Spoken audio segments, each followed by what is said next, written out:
Bonsoir, bonjour à tous nos auditeurs et nos auditrices. Mon nom est Marie-Reine Youmva. Je travaille pour les services au public de l'Africa Museum et je vous accueille aujourd'hui pour le deuxième Museum Talk organisé par le musée. Merci d'avoir répondu présent. Donc, je dis d'abord merci à nos trois intervenantes, Sylvie Chala et Delphine Peretti-Courtis et Mireille Chessy-Robert, d'avoir répondu présente pour cette heure de dialogue. La nouvelle exposition temporaire Zoo humain au temps des exhibitions coloniales met en lumière l'histoire des personnes exhibées comme des objets d'exposition vivants. L'exposition présente des images et des documents exceptionnels dont certains n'avaient jamais été montrés. Alors, je vais présenter tout de suite nos trois intervenantes. Bonjour Mireille Chessy-Robert. Ah, on ne vous entend pas, mais je pense que le micro va tout de Oui, suite. le micro est coupé. Le micro est coupé. Voilà, c'est fait. Bonjour, bonjour. Merci de l'invitation. Mais de rien, de rien. Donc Mireille Chessy-Robert, vous êtes formatrice et auteur décolonial, pardon, auteur décolonial, déracial et féministe depuis 1997. Après une carrière d'éducatrice auprès d'adolescentes fragilisées, vous accédez à la présidence de l'association BAMCO, un comité de femmes pour l'égalité et l'équité raciale. Vous êtes aussi titulaire d'un master en sciences de l'éducation de l'Université catholique de Louvain-la-Neuve et vous avez co-rédigé 6 livres entre 2013 et 2020. Vos thèmes de prédilection sont l'impact du racisme chez les enfants, la discrimination des associations de racisés, le travail décolonial de mémoire et de réparation, la représentativité et la représentation médiatique des personnes minorisées, notamment des femmes ou encore la formation des acteurs sociaux en contact avec les publics fragilisés. Madame Robert, vous êtes aussi à l'origine de projets décoloniaux et novateurs en Belgique, donc je vous accueille dans ce talk. La deuxième intervenante, bonsoir Sylvie Chalaï. Bonsoir. Vous êtes anthropologue des représentations coloniales, historienne des arts du spectacle et spécialiste des dramaturgies contemporaines d'Afrique et des diasporas. Vous enseignez aussi à la Sorbonne Nouvelle, où vous co-dirigez l'Institut des recherches en études théâtrales et où vous avez également créé le laboratoire Scène francophone et écriture de l'altérité. Vous travaillez sur les enjeux de ce que vous nommez l'éroticolonie, donc c'est-à-dire la mise en scène fantasmée du sauvage, les exhibitions et les zoos humains depuis plusieurs années. Et vous étudiez aussi les gestes créateurs qui entreprennent de déjouer et déconstruire les stéréotypes, dont nous allons aussi parler aujourd'hui. Votre dernier ouvrage, Race et théâtre, un impensé politique, a été publié à Actes Sud en 2020 et a remporté le prix André Malraux. Donc voilà, je l'ai ici avec moi. C'est une lecture que je conseille à nos auditeurs et nos auditrices ce soir. Merci beaucoup, Marie-Reine, pour De cette rien, présentation. Merci. de rien. Voilà, je vais aussi vous présenter notre troisième. Oh, il y a un petit bruit. Il y a un petit bruit de fond. Ah, ça va. Notre troisième intervenante, Delphine Peretti-Courtis. Bonsoir. Bonsoir, bonsoir à toutes et à tous. Merci pour cette invitation. De rien, merci d'avoir répondu présente. Vous êtes agrégée et docteur en histoire. Vous enseignez à l'université d'Aix-Marseille et vous êtes aussi membre du laboratoire Télémeux. Je ne sais pas si c'est comme ça qu'il fallait bien le prononcer. Oui, Télém, oui, c'est bon. Télémeux. Voilà. Vous êtes historienne du genre, de la race et de la médecine et vous travaillez sur la construction des savoirs et des stéréotypes raciaux et sexuels sur les corps noirs dans les sciences médicales. C'est à partir du fin du 18e jusqu'au milieu du 20e et vous avez publié en mai 2021 aux éditions La Découverte un ouvrage intitulé Corps noirs et médecins blancs, la fabrique du préjugé racial du 19e au 20e siècle que j'ai aussi ici avec moi. Donc une deuxième lecture pour nos auditeurs et nos auditrices. Et je rappelle que Mireille Chessy-Robert est aussi l'autrice du livre Racisme anti-noir que vous pouvez aussi retrouver dans toutes les bonnes librairies. Voilà, nous allons commencer par le talk de ce soir. En préparant cette discussion, sur le corps noir et le regard critique, j'avais envie de commencer par une question introductive à vous trois, mesdames. Que vous évoque le corps noir? Et je vais peut-être commencer par Mireille Chessy-Robert. Que vous évoque le corps noir en quelques mots? Alors, le corps noir, moi, ça m'évoque le fait que l'on se concentre sur une sorte entre le bien meuble et le bétail qui doit servir à l'enrichissement de l'Europe. Ce corps noir pour lequel le ventre des femmes noires ont souvent servi d'usine, d'usine à bébé.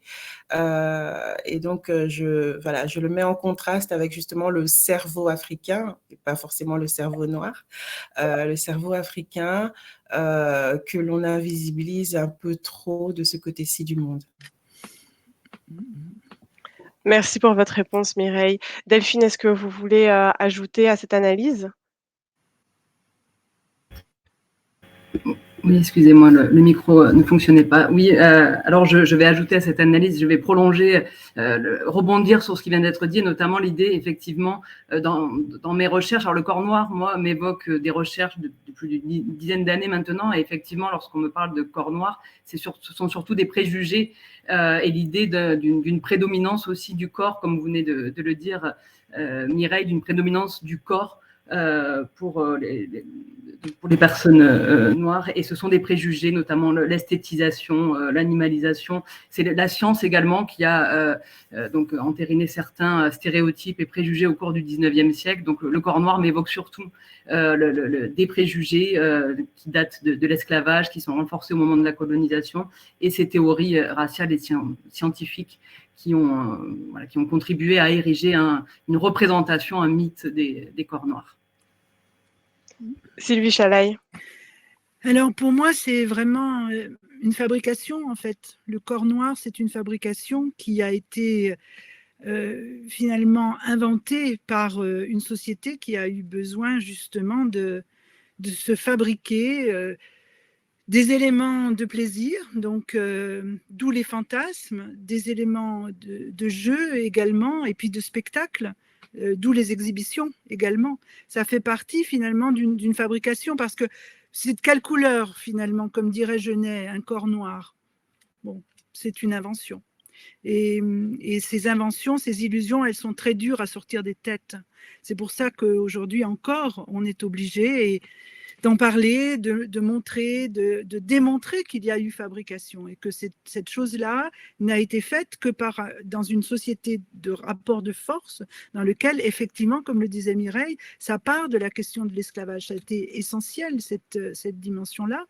À partir de là, l'esclavage, c'est autant des corps qui sont mis au travail que des corps qui sont aussi exploités pour le plaisir qu'ils peuvent donner, que ce soit le plaisir sexuel, mais que ce soit aussi le plaisir du spectacle, tout simplement. Oui, donc j'entends le mot avilissant, le mot préjugé. Sylvie Chalaï, à travers les os humains, les représentations du corps des personnes noires, elles étaient souvent avilissantes, comme l'a dit Delphine juste avant, stigmatisantes, mais surtout animalisantes. Mais pour cela, il a fallu justifier cette approche. Alors, comment cela s'est-il passé? Comment Voilà, je vais répéter ma question. Donc, c'est-à-dire que lorsqu'on a représenté aussi ces corps noirs de façon avilissante et stigmatisante, il a fallu justifier cette approche au public des os humains, comme vous l'avez expliqué avant. Et comment on a pu justifier cette approche? Je sais que vous travaillez aussi beaucoup sur la représentation des corps noirs dans le théâtre, mais il y a aussi le corps noir à travers les os humains, et c'était une sorte d'approche assez de mass média, assez marketing. Voilà, c'était pour savoir comment on a pu justifier cette approche du corps noir. Alors, bon, moi, je peux répondre par rapport à la dimension spectaculaire, hein, bien sûr, et toujours cet environnement qui relève de l'invention, de l'illusion, de la fabrication, donc de manière à... Alors, c'est à la fois justifié, c'est aussi une façon de se persuader et de se rassurer que cet homme noir ou cette femme noire n'appartient pas complètement à l'humanité, d'où la justification du fait que l'on doive les dominer. Hein. Quand les Blancs dominent justement et asservissent les Africains, il s'agit de démontrer que finalement, ils sont très proches des animaux. Et du point de vue du monde du spectacle, ça va être complètement lié, c'est-à-dire que dans le monde du spectacle, on va commencer d'abord à représenter l'Afrique en amenant, en faisant monter de manière réaliste sur les plateaux au 19e siècle. On fait monter des éléphants, on fait monter des girafes, mais en même temps, bah, évidemment, on va aussi convoquer des artistes afro-descendants, de vrais Africains, entre guillemets, de manière à accompagner les animaux sauvages. Et on en fait des spectacles parallèlement aux exhibitions et aux fameux zoos humains. Alors, c'est important de rappeler peut-être aussi que c'est un regard qui vient finalement au début du fin 20e, début, enfin c'est en 1999 pour le dire voilà, plus simplement, au tournant du 21e siècle que en fait, l'organisation, notamment qui est la CHAC, va lancer cette formule des zoos humains. Et on va avoir le premier ouvrage, enfin, c'est en 99 qu'on se réunit d'ailleurs à Marseille, ça commence comme ça, et en fait, on utilise ce terme de zoo humain pour écarquiller les yeux, dire, mais regardez, les zoos, d'habitude, il y a la notion de zoo renvoie aux animaux. Et c'est pour les animaux qu'on crée des zoos et pas pour les êtres humains. Et pourtant, après avoir créé des espaces pour découvrir effectivement les animaux du monde, pour se familiariser avec l'exotisme, eh bien, on va associer, alors c'est toute l'histoire d'Hagenbeck, hein, bien sûr que c'est un des premiers à se dire, mais finalement, c'est très intéressant d'avoir un homme à côté, parce que lui aussi, il est exotique.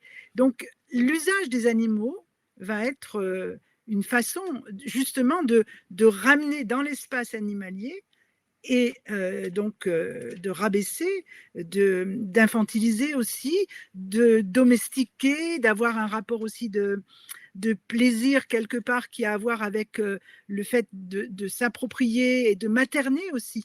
Parce qu'il y a toute cette dimension-là dans la relation au corps noir de l'Africain. Il y a aussi le fait de l'envelopper, de l'embrasser, d'utiliser même des éléments qui relèvent de la tendresse et de l'amour comme quelque chose d'absolument positif, alors qu'en réalité, il s'agit de l'amoindrir et de le rabaisser. D'où cette notion de zoo humain pour, je dirais, secouer un petit peu donc les consciences. Et c'est pour ça que je pense que ça a eu un effet, pour le coup, assez fort, puisque là, les gens ont découvert, donc, et beaucoup d'artistes ont découvert au début du 21e siècle que les siècles passés avaient fait ça, et notamment que ça avait existé, qu'on avait mis derrière des barrières des êtres humains pour mieux les observer. Oui, vraiment bien expliqué sur la notion du spectaculaire. J'aimerais aussi avoir l'avis de Delphine. Vous expliquez dans votre livre Corps noir, médecin blanc le lien justement entre les sciences naturelles, le monde politique et les médias dans la diffusion des images et des stéréotypes qui y sont accrochés, dont Sylvie vient juste de parler. Est-ce que vous pouvez nous en dire plus sur cette question ?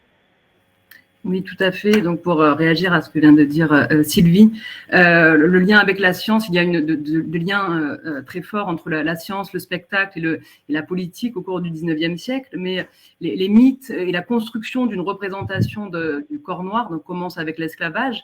Et c'est véritablement à partir du 18e siècle et des sciences naturelles, des naturalistes comme Linné, naturaliste suédois, Buffon, naturaliste français, ou Blumenbach, naturaliste allemand, que l'on commence à classifier le genre humain, le vivant, en réintégrant le singe dans la grande chaîne du vivant.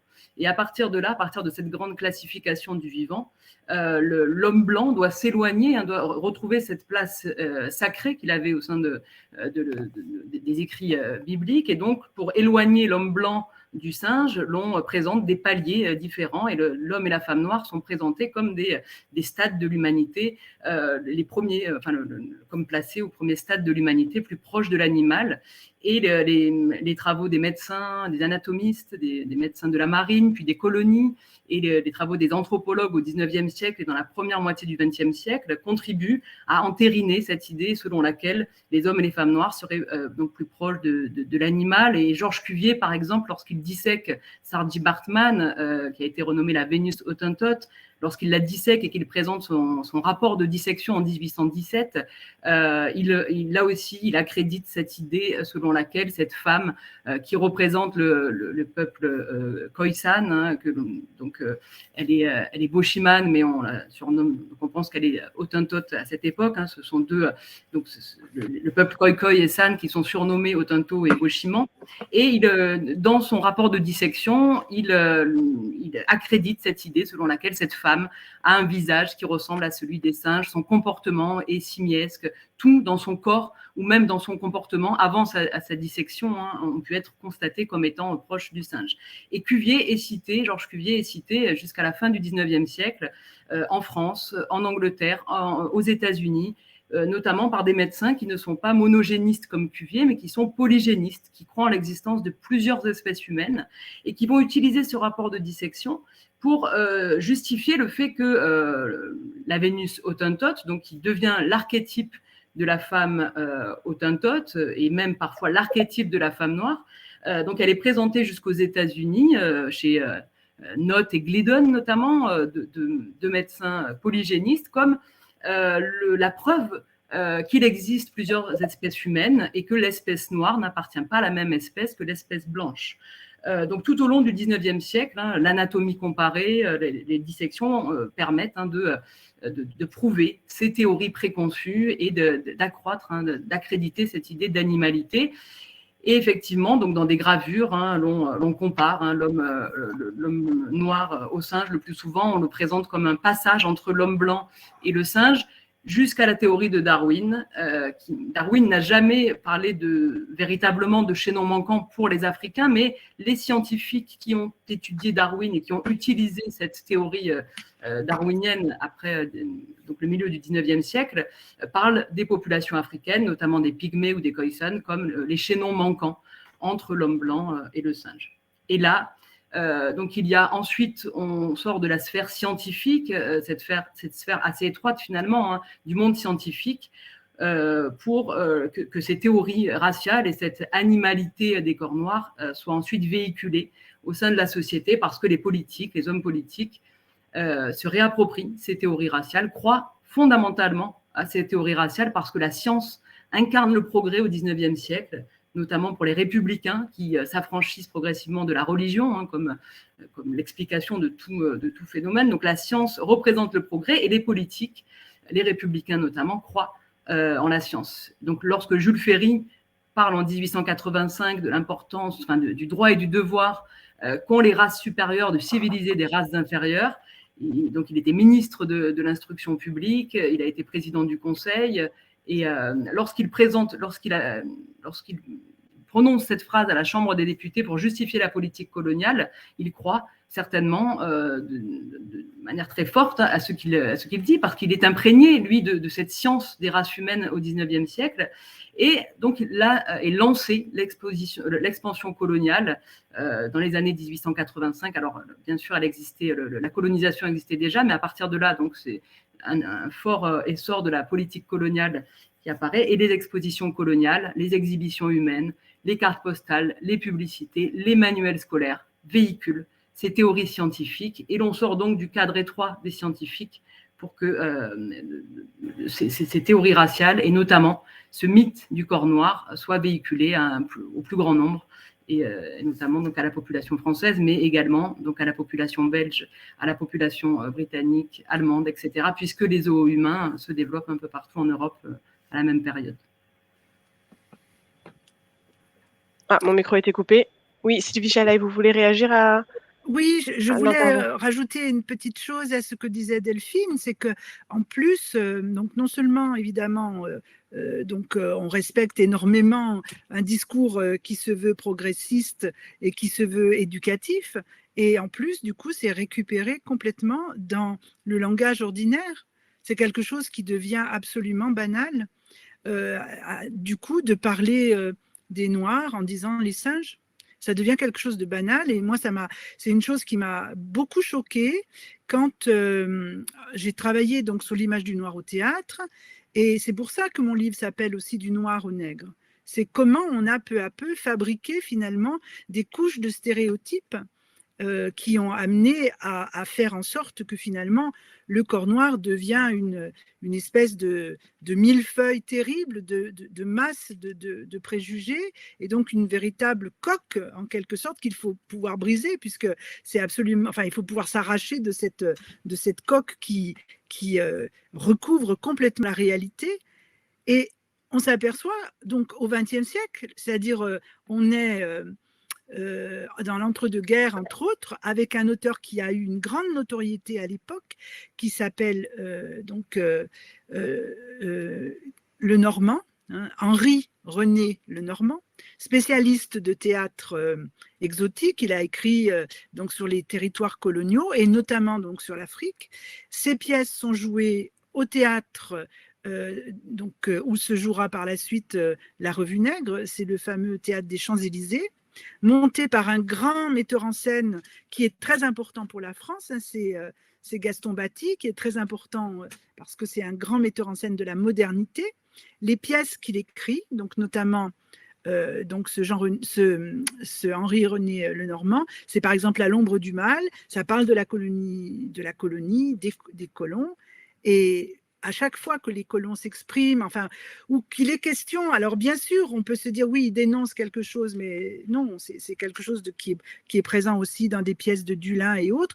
En plein XXe siècle, dans l'entre-deux-guerres, au moment où on va se passionner pour Joséphine Baker, où on va justement considérer quelque chose qui peut nous paraître très positif, eh bien le mot singe est dans ces pièces de théâtre de manière complètement ordinaire et galvaudée. Et ça explique, pour moi, ça explique aussi aujourd'hui que, en fait, cet auteur, Henri-René Lenormand, c'est pas possible comment monter cet auteur-là, même si par ailleurs, il y a des choses intéressantes dans sa dramaturgie. C'est vraiment, on ne se rend pas compte à quel point, encore dans le début du XXe siècle, c'était devenu quelque chose d'ordinaire et de normal que d'associer finalement les Africains à la représentation animale et en particulier le singe. Du coup, on peut comprendre aussi pourquoi, par exemple, dans le monde du football ou dans des mondes très populaires, enfin, tout d'un coup, cette chose-là ressort avec des bananes et des cris de singe, et que c'est comme si ça s'était incrusté dans les replis de l'inconscient collectif.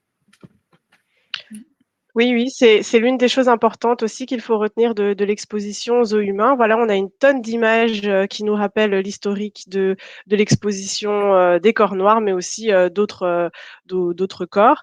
Mais quels sont les effets actuels aujourd'hui? Et je voulais revenir aussi sur une expérience que Mireille Tracy-Robert a refait, en tout cas a rejoué il y a quelques années, qui s'appelle Black Doll, White Doll. Et je sais que vous avez recréé cette fameuse expérience Brown versus Board of Education, et ça s'appelait le test de la poupée. Donc, dans lequel il y avait on a présenté à des enfants âgés de 3 à 7 ans des poupées à la peau blanche et des poupées à la peau noire. Donc, dans cette expérience, on voit vraiment comment les stéréotypes racistes dont Sylvie et Delphine parlaient au tout début ont vraiment imprégné notre société et même imprégné la jeune enfance, les jeunes enfants que l'on a. Donc ces enfants devaient assigner une race à leurs poupées ainsi que leurs préférences pour l'une d'entre elles. Mireille, comment peut-on relier cette expérience à l'histoire des zoos humains lorsqu'on parle des stéréotypes raciaux actuels? Alors, je pense que, comme il a déjà été dit, ces stéréotypes ont été transmis par divers médias dans la société, et malheureusement, ils continuent à se transmettre aujourd'hui. On pense souvent à la société blanche qui la reçoit et qui la transforme en discrimination raciale, mais on pense moins souvent aux Noirs eux-mêmes, aux Africains et aux Afrodescendants, qui reçoivent aussi et qui parfois ingèrent ces stéréotypes et préjugés.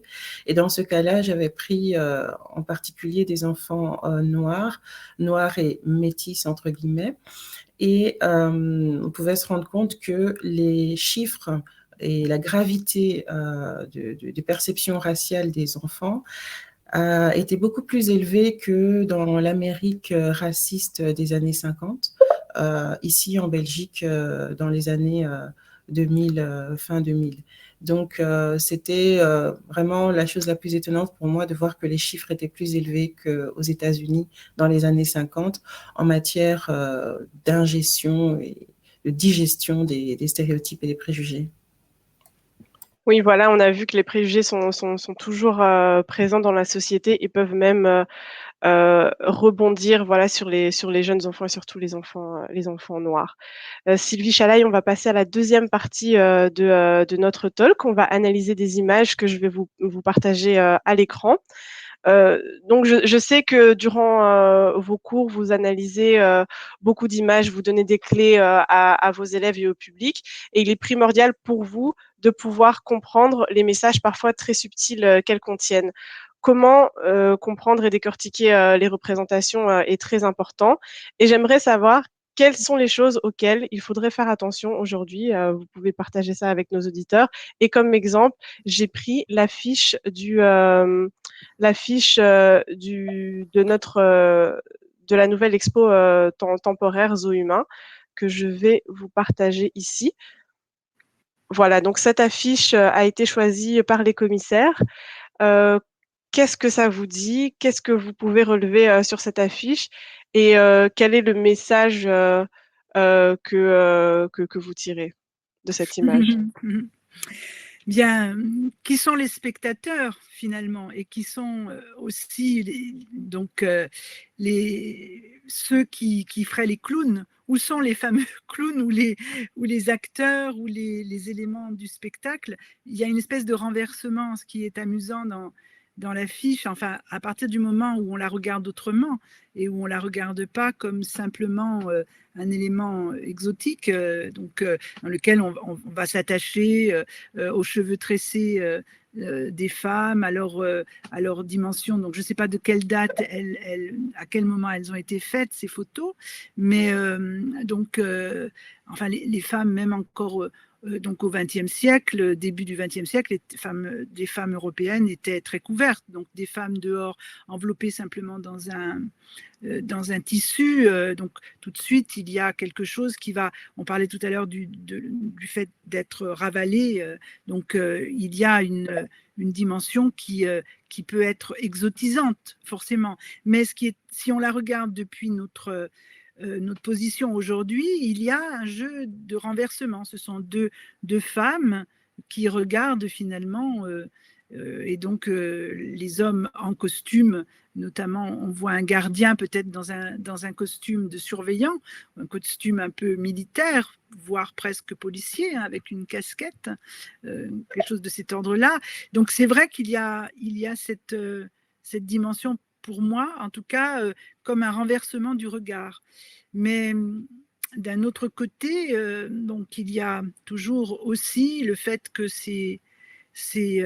donc ces Africains que l'on voit de dos, donc pour le coup là, la photo fait que ils ne sont pas individualisés. Elles, oui, ils ne sont pas individualisés. On ne voit que des ombres et des silhouettes, alors que les personnages qui discutent au loin, eux, donc on les voit de face. Celui qui a pris la photo, que souhaitait-il nous montrer aussi? C'est peut-être la question à se poser. Qu'est-ce qu'il souhaitait montrer? Et quel était le statut aussi de la photo à l'époque? Est-ce que c'est une photo qui était vendue en carte postale, ou est-ce que c'est une trace que l'on a des moments qui ont été aussi éternisés, immortalisés, de ces moments finalement de reconstitution de village? C'est vrai que bon, il y a cette question. Et puis une dernière question à se poser aussi, c'est vrai que les Blancs, au fond, sont debout. Les Africains ou Africaines à l'avant sont assis ou couchés et se tiennent la tête dans une espèce de lassitude. Donc il y a quelque chose qui évoque aussi une espèce de lassitude, effectivement, par rapport donc à une situation qui est donnée, et quelque chose peut-être de subi. Voilà. Alors, bon, voilà ce qui m'inspire cette photo. C'est toujours bien de poser de meilleures questions pour qu'on puisse apporter de meilleures réponses. Je ne vous avais pas donné la date, mais cette photo a été prise en 1897 à Tervuren, donc dans les villages africains qui avaient été construits ici à Tervuren. Et voilà, je regarde quelques réactions du public et il y a eu d'autres questions. Par exemple, regarde-t-elle ou évite-t-elle de regarder l'objectif? Donc, ce sont des questions que l'on Ah, peut se poser en regardant l'affiche. Delphine et Mireille, avez-vous des réactions par Euh, rapport à cette affiche? Oui, j'ai quelques réactions. Alors, Sylvie a dit déjà beaucoup de choses, mais effectivement, pour prolonger cette idée d'une forme de résistance de ces femmes, parce qu'il y a peu de moyens de résister à cette époque, donc peut-être que le fait de se cacher de cet objectif, de détourner le regard, c'est aussi un moyen de résister à ce regard, à cette forme de voyeurisme. Et on peut retrouver ces formes de résistance dans d'autres photographies, d'autres expositions, d'autres exhibitions humaines ou d'autres expositions coloniales, notamment dans une exhibition qui a lieu en marge de l'exposition universelle de 1889 à Paris, où l'on a des photographies prises de femmes Hottentote et Boschiman, qui d'ailleurs sont présentées on choisit, on les sélectionne pour qu'elles ressemblent à la Vénus Hottentote, et ces femmes cachent leurs attributs sexuels sur la photo. Et on retrouve également dans d'autres photographies, parfois, cette possibilité pour des femmes qui sont présentées nues, une forme de résistance, soit en détournant le regard, comme sur cette photographie, soit en cachant leurs attributs sexuels. Et effectivement, il y a aussi cette idée, alors l'exotisme reproduit dans cette photographie qui est tout à fait factice. On reproduit des conditions de vie très stéréotypées pour plonger le public dans une forme de voyage et de découverte d'une culture et de population qui serait réelle ici. Et il y a ce dernier point qu'a évoqué Sylvie, d'une forme de hiérarchie aussi de cet officier qui est debout et de ces femmes. Et peut-être que c'est un homme qui est couché, je ne sais pas, mais il y a une hiérarchie qui est reproduite ici également dans la photographie. Mireille, est-ce que vous voulez réagir à ces deux réactions? Et comment est-ce que vous voyez cette image et les messages qui y sont cachés? Oui, j'aimerais un peu ajouter à ce qui a été, à l'analyse qui a été faite, à ce qui a été dit, le fait que, il faut quand même se rendre compte que l'exposition ici, elle est proposée par un homme blanc et que d'une manière générale, ce sont majoritairement les hommes blancs qui font ce genre de travail d'exposition. Je dis bien majoritairement et pas uniquement, et qu'il y a aussi beaucoup de corps de femmes noires qui sont exposés. Ces hommes blancs sont souvent des scientifiques et ces femmes noires sont souvent présentées que par leur corps, en fait. C'est pour ça qu'elles sont là, pour présenter leur corps. Et donc, le fait que, justement, cette photo, on ait choisi des femmes, ça me fait penser au fait que beaucoup de sociétés africaines, pas toutes, je précise, mais beaucoup, notamment au Congo, sont des sociétés matri quelque chose. C'est-à-dire que, contrairement aux sociétés patriarcales occidentales où l'homme est au-dessus, dans les sociétés matri, la femme est au centre. Et donc, c'est un autre modèle de société. Donc, matrilinéaire, matrilocale ou matriarcale. Donc, il y a plusieurs catégories. Donc, le matrilocal, par exemple, c'est lorsque l'homme quitte son village et sa tribu, etc., pour venir vivre dans le village ou dans la maison de la femme.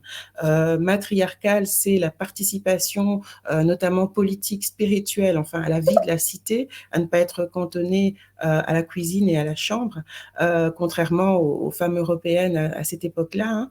Et matrilinéaire, c'est lorsque la femme transmet ses biens, ses richesses, etc., et même son prestige social à sa fille. Donc, les transmissions ne se font pas de père à fils, mais de maman à fille. Et donc, ça me fait penser à ça. Et je me dis aussi que les véritables concurrentes de la colonisation occidentale, ce sont à ce moment-là des femmes. D'ailleurs, beaucoup de colons étaient étonnés d'avoir des Amazones en face, d'avoir des guerrières africaines. Ils étaient étonnés parce que c'était une participation à la vie politique et militaire que eux n'avaient pas en Occident. Et donc, ces femmes qu'on a appelées Amazones, ces guerrières, avaient été porteuses et détentrices d'un autre modèle de société où il n'y a pas l'homme ou la femme qui est au-dessus et qui dirige, mais la femme est au centre, mais les pouvoirs sont partagés et il y a surtout une participation politique des femmes. Et donc, changer, civiliser les Congolais ou changer cette civilisation, c'est directement attaquer cette femme qui est dépositaire, détentrice de cette civilisation africaine-là. Voilà un petit peu à quoi ce que ça m'évoque. Voilà, quelque chose d'un peu politique peut-être, mais en tant que féministe, je ne peux m'empêcher de voir ces aspects-là. Justement, vous parlez de l'image de la femme noire. Je sais que votre association BAMCO travaille beaucoup sur l'éducation permanente. Alors, il y a toutes ces images qui ont été transmises pendant des centaines et des centaines d'années. Il y a cette construction coloniale, mais aussi très paternaliste, vu que vous parlez de féminisme. Est-ce que vous, dans votre travail de tous les jours, est-ce que vous utilisez les images historiques en tant qu'outil pédagogique dans la lutte contre les stéréotypes racistes? Est-ce que c'est quelque chose que fait BAMCO ou est-ce que c'est quelque chose que vous envisagez? Alors, je pense que lorsqu'on a l'Afrique comme gagne-pain, on doit faire preuve d'une rectitude éthique assez forte, surtout lorsqu'on officie à partir de cette partie-ci du monde. Je pense qu'on doit avoir un modus vivendi de comment faire les choses et quels sont les garde-fous personnels, collectifs, associatifs, professionnels que l'on se met. Donc, personnellement, je préfère utiliser les images récentes, même s'il arrive que j'utilise des images d'antan, mais je préfère quand même utiliser des images récentes. Pourquoi? Parce que je pense que ce sont des instants de vie volés. Et que c'est du recel d'instants de vie volés que de continuer à les montrer sans avoir eu l'autorisation des droits d'auteur. Après, on me dira, mais les droits d'auteur à qui? Ben déjà, peut-être au pays. On sait souvent quels étaient les pays des gens photographiés. Donc, moi, je pense qu'il faut d'abord une démarche de restitution de ces photos aux pays concernés.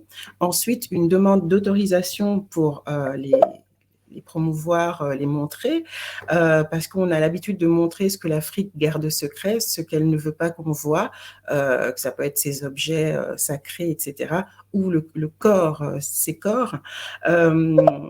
Et donc, après cela, je pense aussi qu'il y a certaines activités que nous sommes justement dans cette éthique obligés de faire en gratuité, parce que lorsqu'on expose, on fait déjà du recel, on montre déjà ce que les gens ne voudraient pas que l'on montre, etc. Mais si en plus on est dans une démarche d'exploitation, quelle est la différence avec l'époque coloniale à ce moment-là? C'est-à-dire qu'à l'époque coloniale, on allait exploiter économiquement sous couvert de civiliser, mais en réalité, c'était pour exploiter les corps pour se faire de l'argent. Et aujourd'hui, on va encore une fois exploiter ces photos, donc toujours exploiter les corps, les visages, etc., sous prétexte de déconstruire les préjugés, mais finalement pour se faire de l'argent. Parce que à qui appartiennent ces images, qui gagne les droits d'auteur et qui est payé lorsqu'on les montre. Donc je pense qu'il y a je ne suis pas ici en train de dire qu'il faut catégoriquement entrer dans de la cancel culture, c'est pas ça que je dis, mais je dis qu'il y a des questions éthiques politiques que nous devons nous poser entre professionnels en relation avec les pays propriétaires de ces photos-là avant de continuer ce type de travail. Et je finirai en disant que on s'inscrit dans une tradition d'impunité de la violence blanche sur les Noirs. Je parle de l'esclavage, je parle de la colonisation, je parle de la néocolonisation, parce que la prise de la photo est en soi une violence que l'on exerce, hein, en plus de toutes les autres. Après, la montrer est une seconde violence, la violence suivante. Et donc, il y a des photos qui ont été prises sur des petites filles. c'est de la pédopornographie, ça. Si à l'époque, ils étaient pas capables de l'entendre, je pense qu'ils pouvaient, mais bon, si, admettons qu'à l'époque, ils n'étaient pas capables de l'entendre, pourquoi aujourd'hui faisons-nous les pédopornographes? Donc, à un moment donné, il n'y a pas eu de punition, il n'y a pas eu d'arrêt sur ce genre de comportement. Donc, du coup, nous continuons dans cette tradition de violation, en fait, des corps noirs, comme on aime les appeler, et on ne sait pas quand est-ce que ça va s'arrêter. On ne sait pas si dans 50 ans, dans 100 ans, nous serons toujours en train de montrer ces corps noirs exhibés, humiliés pour l'éternité. Quand est-ce que ça s'arrête? Je pense vraiment que ce sont des questions politiques et éthiques que nous devons nous poser entre professionnels. Merci Mireille pour votre intervention. Effectivement, c'est un débat qui est continu. Le fait de montrer les images ou pas pour déconstruire ou comment déconstruire ces stéréotypes raciaux sans images en ne souillant pas la mémoire des personnes que l'on montre. Voilà, c'est un débat que l'on a toujours au sein du musée ou même en dehors. Je voulais savoir aussi si Delphine et Sylvie voulaient réagir à l'intervention de Mireille. Moi, je veux bien donc dire quelque chose. Oui. Parce que, en fait, c'est vrai que bon, moi, c'est une question que je me pose constamment par rapport au fait que ces photos, elles ont d'abord circulé avec énormément, finalement, de banalité, là aussi, de familiarité. C'est intéressant de voir comment les cartes postales circulaient avec des commentaires et des discours qui étaient derrière. Et souvent, en fait, ces objets-là, on veut donc les montrer, du coup, dans le monde, évidemment, de l'édition. On va toujours vous poser des questions sur la qualité de l'image ou des choses de cet ordre-là. Et c'est là que ce que Mireille exprime est très, très important. C'est que ces objets-là ne doivent pas être pris comme des photographies, des exemples à montrer à l'intérieur d'un livre.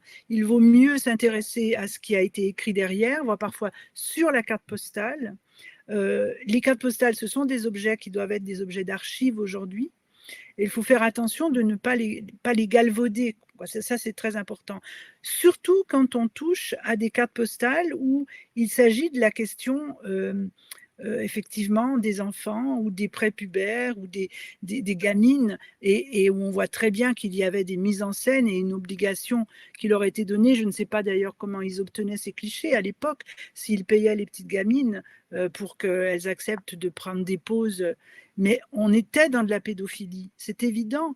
Et au même moment, il était impossible de faire circuler des photographies de femmes blanches nues, mais par contre, à partir du moment où on parlait d'anthropologie et d'ethnographie, et où c'était des objets qui étaient absolument pas repérés comme appartenant au monde de la pornographie, ça passait comme une lettre à la poste, si on peut dire.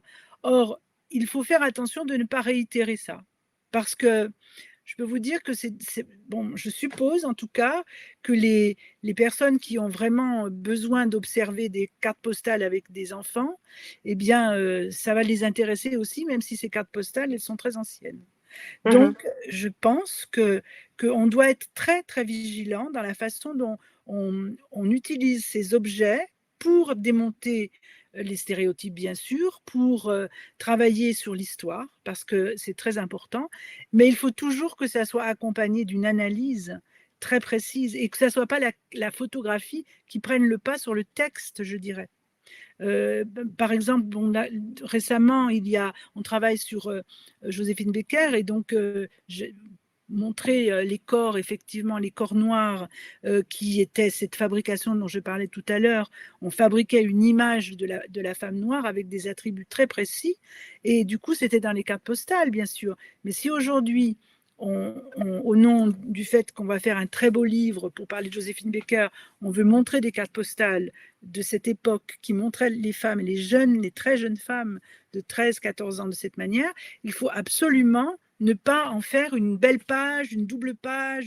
Vous voyez ce que je veux dire sur le plan de la qualité graphique. Ça doit être un objet discret et accompagné d'un texte très précis. La valeur qualitative de la graphie n'a pas d'importance à cet endroit-là. Enfin, voilà, c'est difficile parce qu'aujourd'hui, on est tellement dans le graphisme. Ce ne sont pas des photographies comme les autres et il faut donc vraiment les gérer en ayant des protocoles très particuliers parce que sinon on recommence effectivement, c'est-à-dire l'histoire bégaye et on recommence à s'emporter sur des choses qui n'ont pas à avoir lieu. Il faut vraiment les observer de manière donc précautionneuse, ces documents. Et alors après, il y a bien sûr ne pas en faire des ouvrages qui... enfin, bon, j'adhère évidemment à beaucoup de choses qui ont été dites par Mireille. Merci Sylvie. Delphine?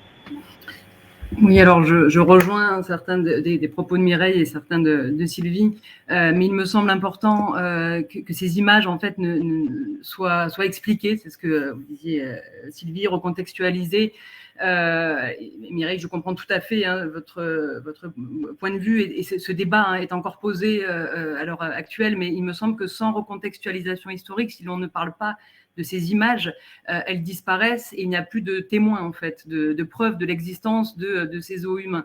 Et en fait, si, selon moi, si la violence de ces zoos humains, si les stéréotypes avaient disparu, si on était sorti aujourd'hui de cette violence, peut-être qu'il ne serait pas utile en fait de revenir sur ces images ou de les contextualiser, de les expliquer, mais peut-être que, étant donné que dans l'ère post-coloniale dans laquelle nous nous trouvons, ces stéréotypes, ces préjugés construits et diffusés au moment des zoos humains n'ont pas disparu, il faut peut-être justement utiliser ces images. Alors bien sûr, peut-être en bannissant un certain nombre d'images qui sont encore trop violentes, notamment lorsqu'il y a voilà, des images d'enfants, par exemple, qui seraient dénudés. Alors moi, je trouve que cette image, cette photographie qui est présentée pour l'exposition de Tervuren et enfin, pour l'exposition temporaire, me semble très intéressante parce que là, justement, ces femmes détournent le regard. Il y a aussi un autre regard enfin, d'autres interrogations qui peuvent être posées sur cette image. Il n'y a pas on ne revient pas sur une hypersexualisation de ces femmes, donc elle me semble très intéressante, mais on ne peut pas non plus, il me semble, éviter certaines images qui montrent aussi comment on a cherché à animaliser à une certaine période des populations, à les hypersexualiser, mais bien sûr, il faut recontextualiser, il faut que ces images aient une légende, il faut absolument revenir sur l'origine de ces stéréotypes lorsque l'on montre ces images, parce que le grand danger, et là je suis tout à fait d'accord avec vous Mireille, c'est de reproduire ces stéréotypes, c'est-à-dire que moi il y a même des photographies enfin, de la deuxième moitié du XXe siècle qui peuvent être choquantes également, sur une proximité au singe, par exemple, qui est parfois sous le ton de la blague, par exemple, ou d'images qui seraient des images plutôt humoristiques, mais qui sont très choquantes. Donc voilà, il faut faire attention à ne pas reproduire, à ne pas faire perdurer ces préjugés non plus, puisque des images peuvent encore s'intégrer aujourd'hui, enfin, continuer à faire perdurer ces stéréotypes, mais si on se confronte pas aussi à ce passé colonial et à ces images, il n'y a pas vraiment enfin, ce sont des sources historiques à prendre en tant que telles. Et voilà, bon, le débat bien sûr est posé et je pense qu'il faut, c'est intéressant de pouvoir en discuter et de voir que faire et comment utiliser ces images. Mais selon moi, elles sont importantes parce que l'exposition qui avait lieu au musée du Quai Branly en 2012, donc l'exhibition du sauvage autour des zoos humains, il me semble très intéressante parce qu'il y avait aussi des légendes autour de ces affiches, des explications. Mais moi je l'utilise également dans mes cours d'histoire avec les étudiants, mais bien sûr que je sélectionne les images, les photographies qui vont être montrées. Et voilà, le but n'est pas de reproduire et de faire perdurer l'exposition, le zoo humain, mais plutôt de le réintégrer dans une histoire et d'essayer de décortiquer, de décrypter ce que l'on cherche à dire dans cette image, pour ne pas se placer en spectateur du zoo humain comme au XIXe siècle, mais plutôt avec un regard critique sur cette affiche, avec un regard que l'histoire peut éclairer et critiquer. Mais bien sûr, vous parlez de ces nouvelles images que l'on voit dans l'actualité qui fait le lien entre les personnes noires et les animaux et qui peuvent être souvent mises sous la forme de la blague. Et c'est intéressant, ça fera une bonne transition pour la dernière partie de ce talk. Dans votre livre, vous expliquez qu'au XXe siècle, la notion de race, elle devient totalement désuète, en tout cas d'un point de vue biologique.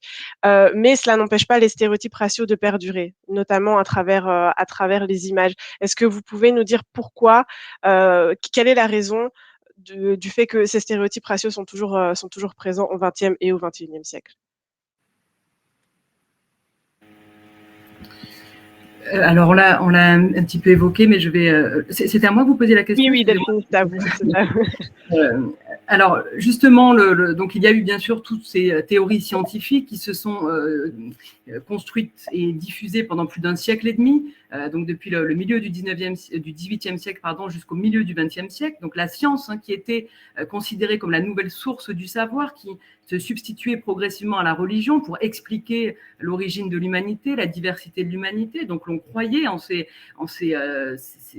savoirs, c'était pour les populations des savoirs scientifiques et non des préjugés qui se diffusaient à cette époque, avec ces hiérarchies raciales se diffusaient. C'est aussi parce que, donc, je l'ai dit, les politiques se sont réappropriés donc ces théories et les ont diffusées. Et là, si, à mon sens, de nombreux préjugés existent encore aujourd'hui et perdurent et sont véhiculés encore aujourd'hui, alors s'ils perdurent, c'est notamment parce que, justement, c'est par le biais de manuels scolaires que l'on a diffusé des stéréotypes raciaux. Par exemple, on retrouve encore au milieu du XXe siècle le manuel scolaire de Giordano Bruno, qui est édité depuis la fin du XIXe siècle, qui l'on retrouve jusqu'au milieu du XXe siècle, avec des images, enfin, une hiérarchie raciale, les 4 grandes races qui sont représentées. Et l'on représente là ce que l'on appelle la race noire encore en 1950. On la représente avec, on inscrit dans la légende, donc elle a l'avant-bras plus long. Et l'on sait que depuis Broca, dans les années 1870, le Broca a tenté de prouver que les Africains et les Africaines avaient l'avant-bras plus long, avec des mensurations, avec différentes méthodes scientifiques. Et l'on sait que cet avant-bras plus long était le signe, donc pour Broca et de nombreux scientifiques, était le signe d'une animalité atavique sur les corps, d'une proximité aux singes, etc. Donc ce n'est pas anodin lorsque l'on voit encore dans les années 50 dans des manuels scolaires ces préjugés qui sont encore considérés comme de véritables savoirs scientifiques, des types raciaux qui sont encore diffusés. Donc voilà, donc il y a eu des publicités, des cartes postales, des expositions coloniales. Et est-ce que le travail de déconstruction a été réel à partir des années 50-60? Est-ce que les indépendances ont permis ce travail de déconstruction? Est-ce que le fait que la science ait invalidé la notion de race parce que la génétique a pu démontrer qu'il n'y avait pas de race humaine, parce que le patrimoine génétique de l'humanité est partagé à plus de 99,9%, mais est-ce que le fait d'invalider scientifiquement la notion de race, de l'invalider aussi d'un point de vue éthique et moral, parce que on avait découvert le génocide des Juifs qui avait été réalisé sous couvert de la science et de la race, est-ce que cela suffit à déconstruire les préjugés raciaux? Il me semble que non, puisque notre société montre qu'il existe encore, que ces préjugés existent encore, que les discriminations existent encore.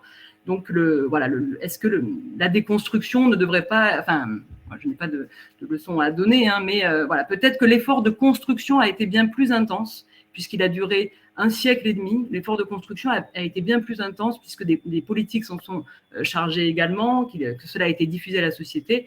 Donc, l'effort de construction a peut-être été plus intense que l'effort de déconstruction. Bien, vous me donnez vraiment la bonne transition pour terminer ce talk. Voilà, je voulais ce soir vous montrer trois images qui sont apparues dans l'actualité belge et française pour que vous les analysiez.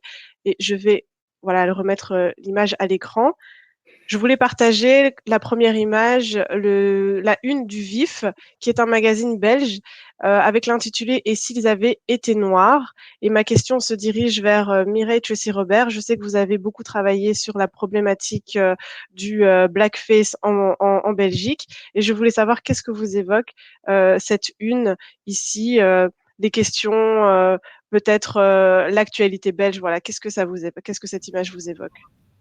Alors, je vais répondre à votre question, Marie-Reine, mais je vais vous embêter un petit peu parce que je vais empiéter sur le débat précédent. Je pense que c'est très important et je ne serai pas longue.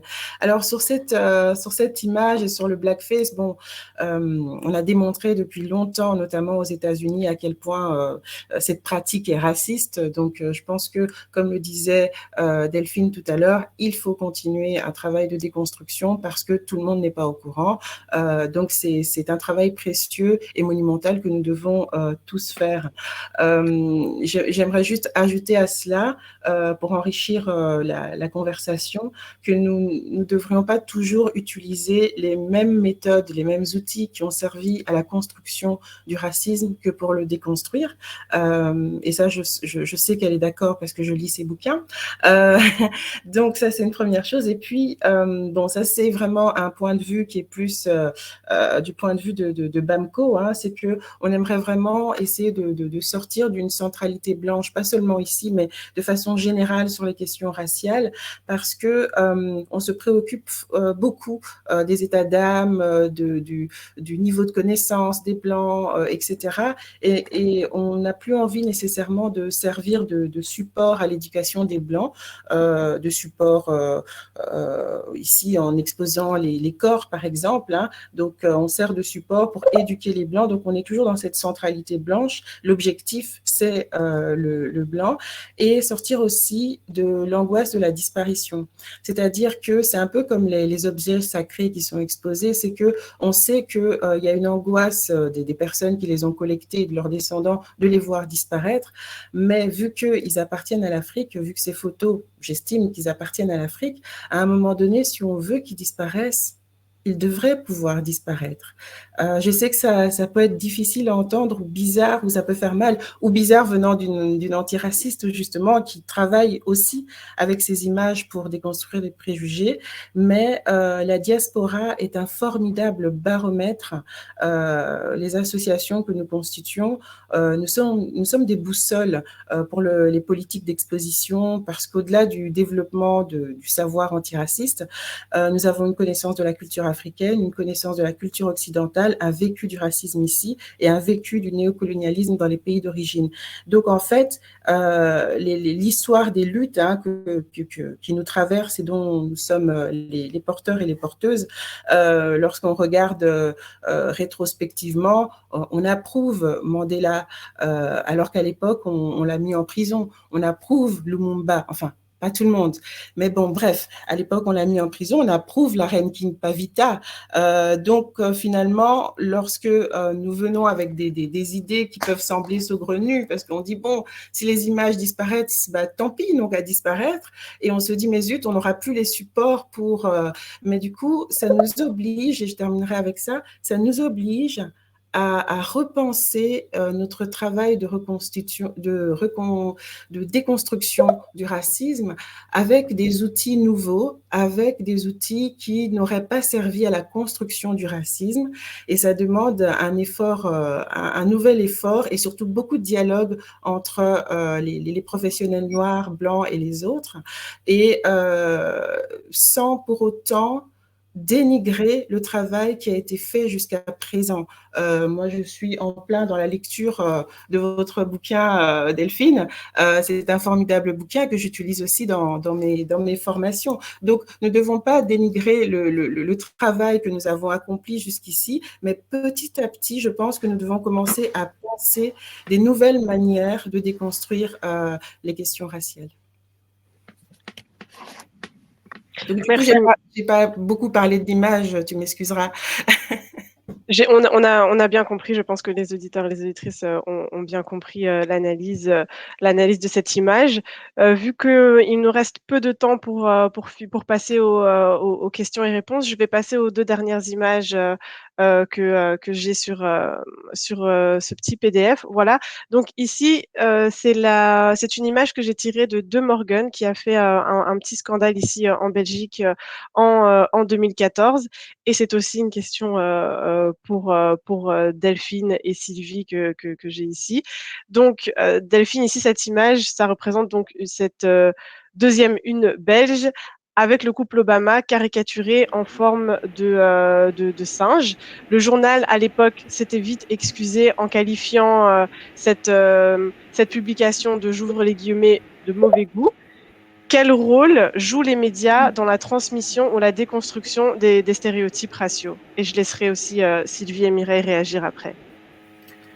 Alors moi, je trouve cette photo d'une violence, lorsque je l'ai découverte, j'avais ces derniers temps, les photos d'une telle violence datées, selon moi, du 19e siècle, toute image du 19e siècle peut être choquante, mais elle date du 19e siècle, justement, celle-ci, j'ai même du mal à la regarder, je pense que c'est le cas pour beaucoup, et je pense que là, justement, on est dans le type d'image qu'il ne faudrait pas réutiliser, peut-être trop souvent. Alors, il me semble là, par contre, essentiel d'en parler aujourd'hui et de la discuter, mais par contre, effectivement, là, si dans l'histoire, elle était conservée, il me semblerait peut-être dangereux qu'elle soit étudiée, ou alors qu'elle soit étudiée, bien sûr, dans 10 ans, peut-être pour se rappeler du racisme qui perdurait dans les années 2020. Mais il faudrait l'utiliser vraiment, là aussi, avec une grande précaution, parce qu'elle là, elle reproduit des stéréotypes du 19e siècle, cette animalisation, cette ressemblance qui a été évoquée par les scientifiques, ces similitudes prétendues entre les hommes noirs, les femmes noires et les singes. Et voilà, donc d'ailleurs, on reprend là des théories comme le prognatisme qui aurait été plus présent chez les hommes et les femmes noires, l'avancement des mâchoires qui était présenté d'ailleurs comme un caractère simiesque, mais aussi comme le signe d'une prédominance des instincts primaires chez les populations africaines, etc. Donc on reprend beaucoup de stéréotypes ici, et voilà, je suis choquée que cela ait pu être se trouver dans un journal belge. Mais alors en France, on a le même type malheureusement, on a aussi des stéréotypes qui perdurent. Et d'ailleurs, dans un documentaire qui s'intitule « Je ne suis pas un singe » d'Olivier Dacour, et je ne me rappelle plus du nom de la deuxième personne qui a réalisé ce documentaire en 2019, il montre des images datant de la fin des années 1980 avec des joueurs de football qui sont du FC Nantes et qui descendent des arbres. Et voilà, ce sont des joueurs noirs qui viennent d'intégrer l'équipe du FC Nantes et qui descendent des arbres. Donc on reproduit là encore ces stéréotypes sur l'animalité, voilà. Et bien sûr, les médias ont un rôle parce qu'ils continuent justement à véhiculer ces préjugés plutôt que de travailler, alors soit à leur déconstruction ou soit simplement de ne pas raviver ces préjugés et ce passé, ce regard colonial et raciste du 19e siècle. Oui, je vois même dans le public certaines personnes qui réagissent en disant que une description écrite aurait été suffisante. Voilà, ça fait aussi partie du débat. Est-ce qu'il faudrait juste avoir les textes ou les images? Donc c'est une intervention intéressante. Sylvie Chalat, est-ce que vous vouliez réagir à cette image? Ce qui est assez étonnant, c'est qu'elle est construite exactement comme une autre image, effectivement, du 19e, où on veut parler, en fait, aussi à la fois du blackface. Enfin, il y a cette espèce de reproduction, de balbutiement, de bégaiement systématique, des effets recherchés de l'ordre du comique. Il s'agit de vouloir faire rire à tout prix. Et le monde des médias, c'est un monde capitaliste, en fait. C'est un monde d'argent. Donc, on a peur de rien à partir du moment où on va faire vendre parce que ça va faire rire. C'est tout. Et puis après, on peut toujours s'excuser, dire « Ah bah oui, mais on n'avait pas fait attention ». On se demande parfois le degré de conscience. Je pense que c'est du cynisme, tout simplement. Et chez nous, donc c'est absolument rien à envier. En tout cas, la Belgique n'a rien à envier à la France ou le contraire, parce qu'en fait, on a fait la même chose avec Taubira. Oui, j'ai effectivement l'image. Je vous la mets. Ou c'est celle-ci où vous parliez d'une autre? Non, c'est une image où on fait un morphing, parce que là aussi, c'est des photographies trafiquées, et donc c'est évidemment on peut tout faire aujourd'hui avec le système, c'est du morphing en fait, et donc il y a une image comme ça qui a été publiée de Taubira avec une forme de singe, donc un visage de singe, et en même temps, ça se disqualifie tout seul, puisque évidemment ceux qui voient un singe dans la figure de Taubira, ils ont beaucoup bu, hein, ils ont vraiment fait je ne sais quoi. Ils ont pris des cachets, quoi. Ils ont fait quelque chose. Parce que mais c'est simplement comment on arrive à habituer, parce qu'à un moment donné, quand il y a des intentions négatives, des intentions qui sont parfois des intentions malignes et mauvaises, et qui finalement exploitent le racisme et les préjugés pour atteindre autre chose. Donc il s'agissait de faire mal Mhm. à Taubira, c'est tout. Et du coup, souvent les choses sont dans l'allusion. Donc, Minute sait bien que s'il présente des images comme celles que vous nous avez présentées précédemment, ce sera problématique. Donc, tout est justement dans le jeu de mots de la une de Minute là que vous nous montrez, Oui, après maligne comme un Taubira singe. retrouve Oui. la banane, hein, bien sûr. Parce que du coup, on joue sur l'allusion de quelle banane parle-t-on. Hein, de quelle banane parle-t-on? Et puis du coup, voilà, ça doit faire rire ceux qui sont concernés par la collusion et qui doivent... parce que, bon, c'est tout le problème du rire malsain, en fait, dans ce phénomène-là. Oui, oui, je vous ai présenté ces 3 images car c'est un phénomène qui n'est pas anecdotique. Ça se représente vraiment à chaque fois. Et c'est aussi pour montrer aux auditeurs et aux auditrices que à chaque fois, il y a une publication de ces images, il y a souvent des excuses, mais les gens ne se rendent pas compte aussi du racisme ordinaire avec des grands guillemets qui se cache derrière ces publications. En tout cas, merci pour cette discussion. On a un peu dépassé le temps, mais on va laisser place Oh, j'aurais voulu au... dire un dernier mot. Ah, mais tu peux J'ai toujours... pas pu réagir au fait, mais je serai pas longue. Non, mais juste déjà quand il y a une photo avec des personnes noires, la bouche ouverte, déjà il faut se méfier, c'est l'un des critères d'analyse. Alors oui, les médias, tu posais la question des médias et c'est très Oui, important le parce que média et la transmission. oui, le positionnement des Noirs dans les médias, est-ce qu'ils sont absents, présents, les contrats avec des contrats souvent précaires, donc ça c'est une première chose. Et les médias portés par les personnes afrodescendantes, est-ce qu'elles sont soutenues, financées, parce qu'elles amènent un autre discours, parfois même un contre-discours, une narrative nouvelle. Donc je pense que ça pose la question des médias et ça la pose aussi de façon structurelle, notamment dans la discrimination au subside d'une part et la discrimination sur le marché de l'emploi des médias. Voilà, j'ai été brève, j'espère. Non, je pense qu'on peut faire le comparatif même à l'époque des Zohumains où on avait quelques contre-voix, mais pas beaucoup. Et maintenant aussi ici, on a quelques contre-voix, mais elles ne sont pas assez mises en avant ou n'ont pas le capital pour être vu et entendu. Donc c'était très bien de la part de ta part, Mireille, de celle de Sylvie, de mettre en lumière la caractéristique capitaliste de tout ça. Je pense, on n'a pas eu le temps d'en parler durant ce talk, mais c'était important. Donc, la première question, on va passer au Q&A. Et la première question qui était posée, donc, ce zoo humain, entre guillemets, existe-t-il encore aujourd'hui dans nos représentations artistiques et culturelles et dans nos sciences? Je vais peut-être laisser Sylvie répondre en première. Oui, alors oui, c'est quelque chose qui est délicat parce que c'est complètement aussi lié à ce que évoquait tout à l'heure Mireille sur la façon dont on s'empare parfois pour les meilleures raisons du monde de cette histoire des zoos humains. Il y a l'exemple d'Exhibit B de Brett Bailey qui, avec des intentions qui voulaient être absolument humanistes et même qui pensait pouvoir attirer l'attention sur un phénomène historique qui avait, à ses yeux, été insupportable. Donc il faut voir que Brett Bailey est un Africain du Sud qui a grandi avec l'apartheid et du coup qui a monté un spectacle, alors qui était plus exactement une installation plastique qui reconstituait des scènes en fait liées donc à des situations d'exhibition et à des situations de violence pendant le temps de la colonisation, avec à chaque fois des installations plastiques qui travaillaient sur des rapports de dérision, de décalage, mais avec systématiquement des acteurs ou des actrices noirs présentés donc comme des figurants dans lesquels eh bien, ils étaient présents de manière absolument muette. Donc, ils ne prêtaient que leur présence et leur corps, justement.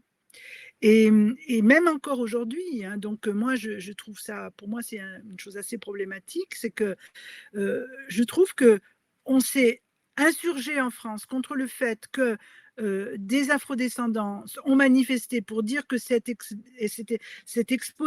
exhibition était problématique, leur posait un problème, les touchait, leur faisait mal et que c'était quelque chose qui n'était pas supportable pour eux. Et on a cristallisé sur l'interdit. Comment on veut interdire un spectacle? Qu'est-ce que c'est? Il est interdit d'interdire parce que c'est le monde de la culture? Absolument pas. Or, on n'a jamais entendu les raisons profondes. Pourquoi? Parce que Brett Bailey fasse un spectacle qui tente de soigner les Blancs par rapport à ce problème-là, qui effectivement sortait en se disant oh, jamais on avait pensé ça, oh ben alors, que ça les touche, c'est bien, mais à un moment donné, ça les touche avec des moyens qui ne sont pas les bons. Parce qu'il y a des artistes afrodescendants qui créent des spectacles, qui parlent de ces questions-là, et ils en parlent autrement, mais ils en parlent vraiment, et ils touchent tout le monde, les Noirs comme les Blancs. Ils sont aussi des moyens de reconstruction, de résilience, de recommencer à vivre. Moi, je parle souvent de la notion d'autre corps, c'est-à-dire qu'on a fabriqué un corps noir, mais le vrai corps de ceux qui sont afrodescendants, il est où?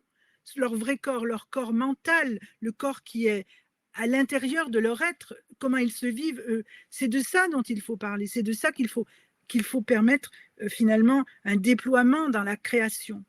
Donc, c'est vrai que la question des os humains, il faut faire très très attention à garder ça du côté historique, ok, mais il faut laisser aujourd'hui la création afro-contemporaine s'exprimer pour pouvoir partager justement une reconstruction, une résistance, une résilience, quelque chose qui est de l'ordre donc du pas de côté. C'est absolument essentiel si on veut arriver à avancer ensemble. Ça me paraît important. Bon, j'ai été trop longue, pardon. Non, il faut laisser la place aux afrodescendants pour créer. Et voilà, ils ont sûrement une autre façon de montrer leur histoire. C'est ça que je résume votre pensée. Est-ce que Delphine ou Mireille voudraient réagir sur cette réaction? Je passe à la question suivante. Oui, alors très brièvement aussi. Alors là, je ne vais pas répondre de la même manière, c'est-à-dire que je vais répondre sous un autre angle, c'est-à-dire est-ce que les os humains existent encore, pardon. Je vais aborder juste la question des imaginaires. Est-ce que les imaginaires créés dans les os humains, consolidés, diffusés dans les os humains existent encore? Alors effectivement, de nombreux préjugés et imaginaires qui ont été véhiculés à travers ces os humains existent encore, et notamment dans le regard colonial qui n'est pas tout à fait révolu. Si l'on prend l'exemple de nos politiques, alors je parle pour la France par exemple, hein, un regard qui est parfois paternaliste envers l'Afrique. Alors c'est pas uniquement le cas de la France, hein, mais alors j'en parle dans mon livre notamment, bien sûr, le discours de Dakar, le discours à Dakar, prononcé par Sarkozy en 2007, lorsqu'il parle de l'homme africain proche de la nature, qui n'est pas entré dans l'histoire. Alors là, on a tout à fait, notamment sur cette proximité à la nature, hein, dans les os humains, hein, il y avait, et dans les théories scientifiques, cette proximité à la nature qui était constamment rappelée, puisqu'il fallait rappeler la primitivité des populations noires. Donc il y a cette infantilisation qui perdure également dans ces discours coloniaux. Alors dans les sciences, dans ces discours politiques, pardon, dans les sciences, là je n'ai pas évoqué le cas des os humains, mais simplement certains préjugés qui perdurent encore aujourd'hui, notamment autour de la douleur. Alors moi, je n'étudie pas l'époque très contemporaine, l'actualité, mais j'en parle un petit peu dans mon ouvrage, et j'essaie de faire des ponts avec l'actualité, et notamment sur la question de la douleur. Aujourd'hui, il y a des témoignages dans le monde médical de personnes des étudiants en médecine, par exemple des internes en médecine, des sages-femmes, qui se plaignent notamment de ce syndrome méditerranéen qu'on cherche à leur enseigner. Et alors le syndrome méditerranéen est étendu à la fois aux personnes donc d'Afrique du Nord ou d'Afrique subsaharienne. Il y a une différenciation, mais il y a l'idée selon laquelle ces hommes et ces femmes seraient insensibles, enfin, pardon, Oui. survaloriseraient leur douleur. Alors au 19e siècle, c'est plutôt l'idée selon laquelle ils seraient plus résistants à la douleur, mais il y a des préjugés autour de la douleur et une essentialisation des corps noirs, du corps noir qui perdure dans les sciences et notamment dans la médecine aujourd'hui. Oui, oui, ce qui donne droit à de réels drames, hein. Il y a plusieurs, par exemple aux États-Unis, le taux de femmes enceintes noires qui décèdent à l'hôpital est beaucoup plus élevé que le taux de femmes enceintes blanches parce que justement on ne prend pas leur douleur au sérieux et on se souvient de Serena Williams qui avait vécu la même chose. Oui, d'ailleurs, il est 4 fois plus élevé. Oui, 4 fois plus élevé. C'est ce qui est énorme. Ce qui est énorme. Donc, ce syndrome existe vraiment. Et ce n'est pas qu'aux États-Unis, comme vous l'avez expliqué, c'est aussi en Europe. Alors, j'ai une intervention pour Mireille.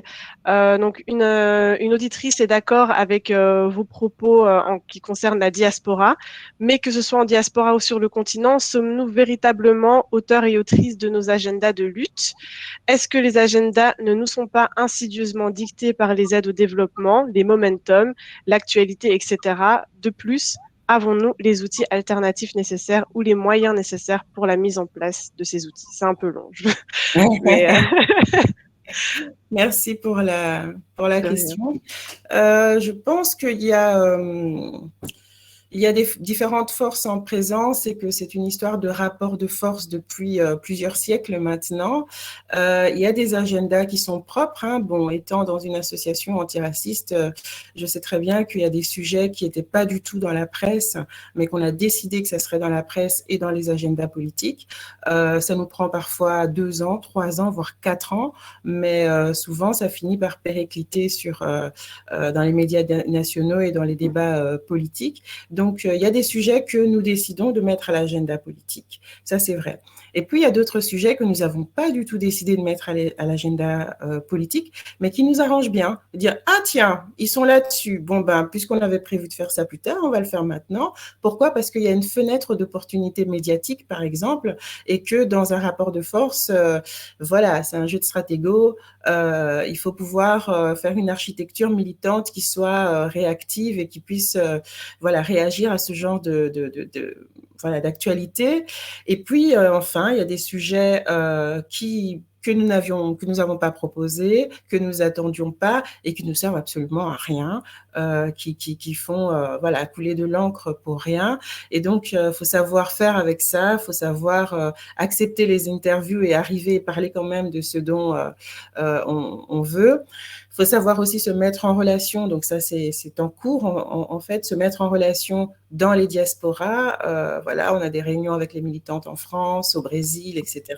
Et se mettre aussi en relation avec les militants dans le continent africain, ce que nous faisons pour parler des priorités.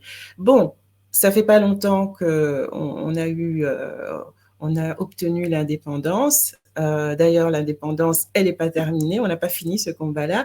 Donc, forcément, est-ce qu'on a vraiment tous les moyens? Est-ce que non, c'est beaucoup de sacrifices, tellement de sacrifices qu'il y a beaucoup de gens qui ne veulent pas être dans ces agendas militants, etc.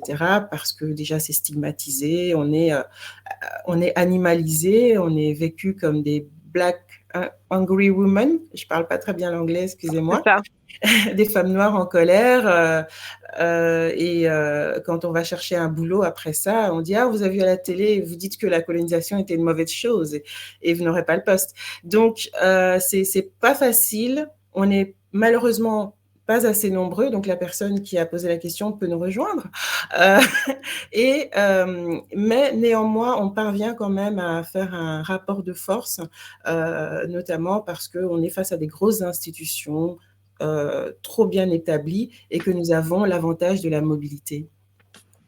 Oui, on note aussi le burn-out de beaucoup de femmes noires militantes en Belgique et en France qui a été enfin, on a été témoin de cela. J'ai une autre question pour Sylvie d'une auditrice. J'aimerais que ce soit mieux, j'aimerais que l'affiliation entre Sarah Bartman et Joséphine Baker soit mieux éclaircie, toutes deux qualifiées de Vénus noire. Est-ce qu'il faut en conclure quant à la représentation Qu'est-ce qu'il faut en conclure quant à la représentation des Noirs aujourd'hui?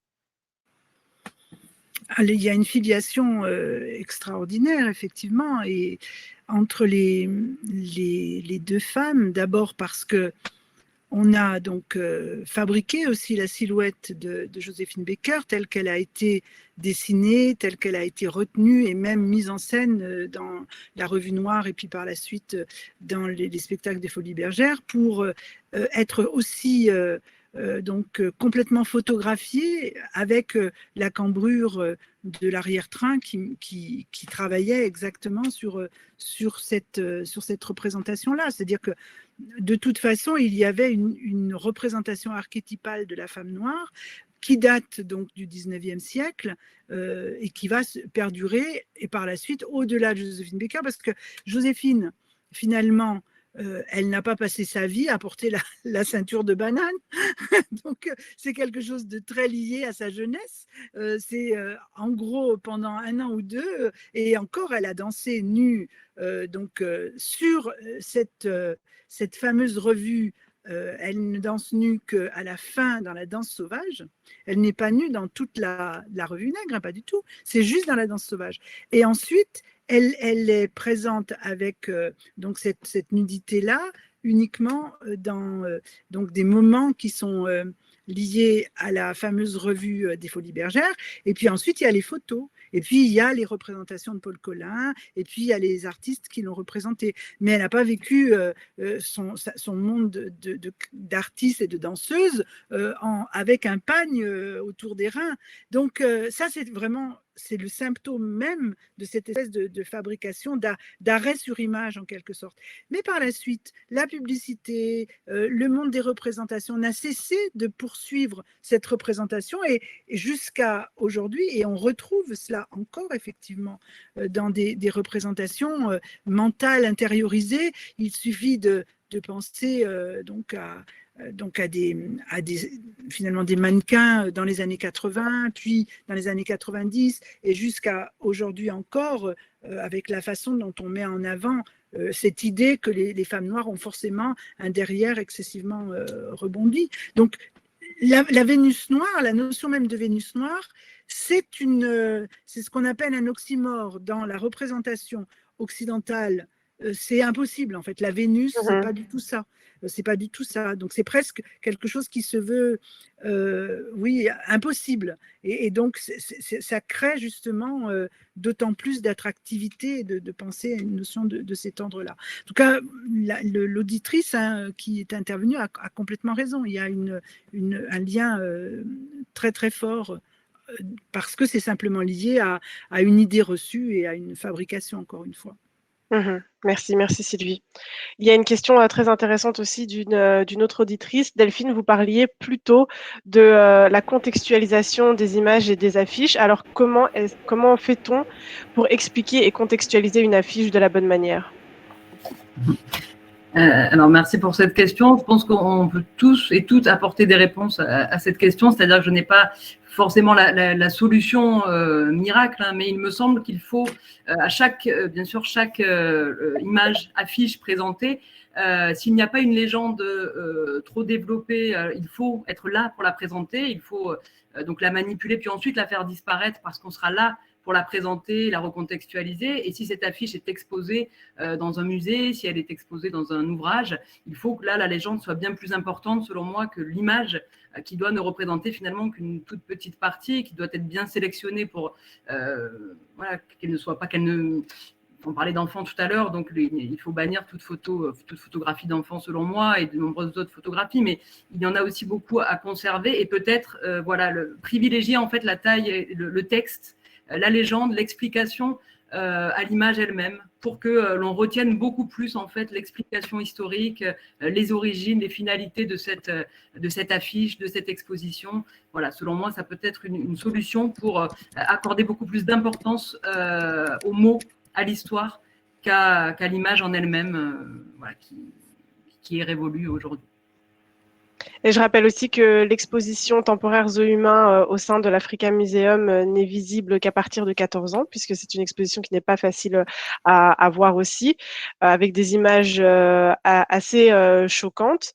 Et voilà, il faut savoir aussi qu'à la fin de l'exposition, il y a un mur dédié au racisme ordinaire que vous pourrez voir dans l'expo, qui est très important puisqu'il faut mettre en lien les zoomhumains et le racisme ordinaire. En parlant de racisme, Mireille, il y a une autre question pour vous. Est-ce que l'on est raciste ou on le devient? Ah, on ne vous entend pas, le micro. Non, pardon, je disais résolument, je pense qu'on le devient, parce que le racisme est une question politique. Donc, la politique, c'est de la culture, c'est ce que l'on fait, c'est pas de la nature. Donc, on ne naît pas en rejetant les autres. Par contre, il faut souligner que les enfants apprennent très tôt. Dès l'âge de 3 ans, ils comprennent très bien les enjeux raciaux, même s'ils ne peuvent pas les exprimer. J'avais lu ça, mais j'ai pu le constater puisque dans une autre vie, j'étais éducatrice. Mais dès l'âge de 3 ans, les enfants ont compris. Donc, un petit clin d'œil aux futures mamans, il faut faire vite. Oui, bon, pour être une jeune femme d'origine africaine ayant grandi en Europe, oui, les enfants comprennent vite les stéréotypes raciaux. La prochaine question, je vais plutôt la poser à Sylvie. Donc, quelle piste pour le financement de la création afro-contemporaine dans le contexte politique actuel avec les accusations de communautarisme et de cancel culture? Si vous avez une réponse. Alors, moi, je vais quand même aussi parler, je vais répondre juste aussi à la question à la question précédente. Parce que oui. moi, je pense le contraire de Mireille. Mais finalement, on se rejoint complètement. Je pense que il faut lutter tous les jours pour ne pas être raciste. Voilà, il faut lutter tous les jours pour aider, accompagner, il faut lutter constamment. C'est quelque chose. Mais je sais, c'est pour ça on se rejoint complètement, parce qu'en fait, voilà, c'est vraiment une lutte constante. Et pour donc être dans la continuité de la question que Marie-Irène vous me posez. Eh bien, donc, alors, je ne sais pas, moi, je ne peux pas répondre sur la question des financements, mais c'est surtout que les artistes, donc afro-descendants, afro-contemporains, qui ont des choses à dire, à partager, ils avancent depuis des années et sont de toute façon aujourd'hui incontournables. Donc, même si les conditions paraissent toujours difficiles, mais c'est plus possible. C'est-à-dire qu'il y a une question, à un moment donné, il y a une vague. Et moi, je sens aujourd'hui que quelque chose est en train de bouger de manière très, très forte. D'abord parce que peut-être, bon, comme Mireille, elle a été éducatrice, mais moi, je suis enseignante depuis très longtemps maintenant. Ça fait donc une trentaine d'années et même plus. Donc, bon, j'ai eu des élèves dans les lycées, j'ai des élèves à l'université, et je vois bien comment la jeunesse avance de manière très différente. Et les artistes, eh bien, ce sont dans le domaine du théâtre en particulier, des arts plastiques, ce sont ces artistes qui font bouger les lignes. Ce sont ces artistes-là qui ont une autre vibration. Ce sont ces artistes-là qui, à un moment donné, font bouger les choses. Donc, ben, c'est inévitable, c'est inévitable. Donc, ils vont... Enfin, inévitablement, je pense que donc les choses vont bouger pour qu'ils soient entendus. Et d'ailleurs, bon, grâce aussi à Internet, grâce à ces moments que nous avons là, des choses bougent aussi. C'est-à-dire qu'au moins, moi, je dois dire que la Covid, bon, c'est terrible, mais ça nous a appris aussi à pouvoir se retrouver autrement, de même que l'Internet nous permet de créer des moments de partage et de faire en sorte que les artistes se sentent plus solides pour avancer et ne se sentent pas en défiance et sentent que derrière eux, il y a des gens qui les accompagnent, qui pensent qu'ils sont essentiels à notre avenir, à notre devenir. Et donc ça, je pense que c'est pas forcément une question économique. C'est paradoxal, mais il n'y a pas qu'une question économique. C'est d'abord créer et les choses donc avanceront dans ce sens. Et avoir aussi des structures qui les soutiennent, comme l'Africa Museum. Et je rappelle aussi qu'on a une programmation culturelle avec des artistes qui sera mise en avant par rapport à travers l'exposition temporaire Zohumain. Donc ne ratez pas ça. Mireille, j'ai vu que vous vouliez réagir encore une fois. Et c'est très bien, c'est très bien. Oui, mais bon, c'est dans l'absolu. Hein, oui. je pense que c'est très important dans tout ce que l'on fait de se rappeler que parler des stéréotypes et des préjugés, c'est presque le niveau 1, voire le niveau 0 du travail antiraciste. Et donc, ça veut dire que c'est vraiment une base et qu'elle doit être bien faite. Et voilà, et que ça prend énormément de temps, de travail, de livres, etc., de déconstruction. Donc voilà, ça c'est le niveau 0, le niveau 1. Mais après, le niveau supérieur, et c'est là que ça devient difficile, et c'est là que peu de gens s'y investissent, c'est comment faire le lien entre ces stéréotypes, ces préjugés, ces os humains et la question politique. Comment on politise le débat? Parce que tant que le débat n'est pas politisé, on ne peut pas se défaire de son racisme, rien qu'en apprenant que les stéréotypes et les préjugés, c'était pas bien. Voilà, on risque de rester dans un domaine moral du bien et du mal, surtout avec des enfants, si on ne parvient pas à politiser les choses. Et politiser les choses, c'est notamment parler de la question économique. Comment peut-on mettre en lien ces os humains avec la rentabilité pour la Belgique de la colonie au Congo? Comment on fait le lien? Et quand on comprend ça, alors on commence un véritable travail antiraciste. Et donc, mais pour ça, il faut que les fondements du travail éducatif soient solides. Mais je constate à regret qu'il y a beaucoup trop de personnes qui font un travail de politisation des stéréotypes et des préjugés.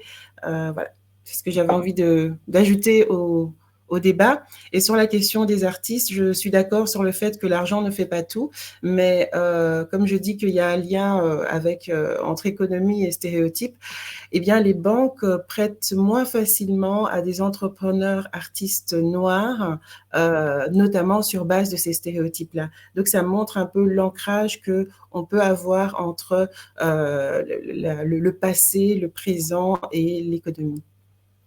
Oui, il y a même eu une enquête en Belgique sur l'octroi de prêts chez les personnes d'origine africaine qui avaient droit à un taux plus élevé que les autres. Donc c'est vrai, ça existe. Oh là là. Oui, il y a une enquête faite par un journal belge. Mais je fais le lien justement avec ce que dit Mireille par rapport à la dernière intervention de ce soir. Désolée pour celle que je n'ai pas pu prendre. Vu que vous parliez de politique, l'auditeur nous dit: si nous considérons ce phénomène à la fin du 19e et du 20e siècle, n'est-il peut-être pas possible qu'il ait contribué aux structures et événements racistes, par exemple des camps de concentration de la Seconde Guerre mondiale? Donc, est-ce que les os humains ont contribué à l'imaginaire collectif aussi qui était né autour de la Seconde Guerre mondiale, qui a vu les Juifs déportés, mais aussi des Noirs, mais aussi des Gitans, etc., etc. Voilà, je vais poser cette question à Delphine. Alors, je ne connais pas d'études, alors peut-être que Mireille ou Sylvie, vous en connaissez, de lien entre les os humains et les camps de concentration, mais cette question est tout à fait pertinente. Je sais notamment que dans le régime nazi, il y a eu des études faites sur le régime de ségrégation raciale aux États-Unis et qu'il y a eu que les camps de concentration et la politique nazie a pu s'appuyer notamment sur des lois américaines au moment de la ségrégation raciale. Mais effectivement, les os humains ont pu jouer un rôle aussi dans la construction d'imaginaires raciaux, ou du moins de cette période de théories raciales qui ont été émises également sur les Juifs. Donc voilà, je n'ai pas de réponse précise à donner sur ces liens, mais bien sûr que dans la hiérarchisation des races notamment, qui était développée et diffusée par les os humains, cela a pu avoir un impact sur la pensée nazie et sur la construction de camps de concentration et ensuite sur ce qui s'en est en suivi.